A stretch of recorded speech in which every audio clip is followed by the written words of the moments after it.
Work കഴിഞ്ഞിന്ന് വീട്ടിൽ വരാൻ ഞാൻ ഭയങ്കര എക്സൈറ്റഡ് ആയിരുന്നു. കാരണം വീട്ടില് നാട്ടിൽ നിന്ന് അമ്മ കൊടുത്തുവിട്ട ഉണ്ണിയപ്പം ഇട്ടായിരുന്നു. ഈ ഉണ്ണിയപ്പത്തിന്റെ കാര്യം ആലോചിച്ചാണ് ഞാനിന്ന് എൻ്റെ ഓഫീസിലെ പകുതി ടൈമും കളഞ്ഞ് ഇത് വീട്ടിൽ വന്ന് എങ്ങനെ കഴിക്കാം എന്ന ചിന്തയിലായിരുന്നു.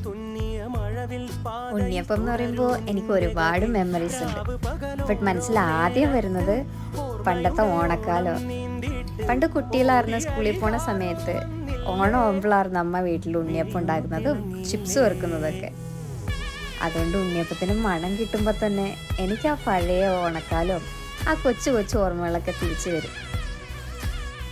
അങ്ങനെ ഓണക്കാലമൊക്കെ ആലോചിച്ച് ഉണ്ണിയപ്പം കഴിച്ചുകൊണ്ടിരുന്നപ്പോൾ ഞാനൊരു കാര്യം ഓർത്തു, ഇങ്ങനെ കഴിച്ചത് ഇപ്പം തന്നെ തീർന്നു. അതുകൊണ്ട് ബാക്കിയുള്ളതെടുത്ത് ഞാൻ വേഗം ഫ്രിഡ്ജിൽ വെച്ചു. കാരണം ഇനി അടുത്ത ബാച്ച് അമ്മ നാട്ടിൽ നിന്ന് അയച്ചിട്ട് വേണം. അതിനി എന്താണെന്ന് ഒരു ഐഡിയ ഇല്ല.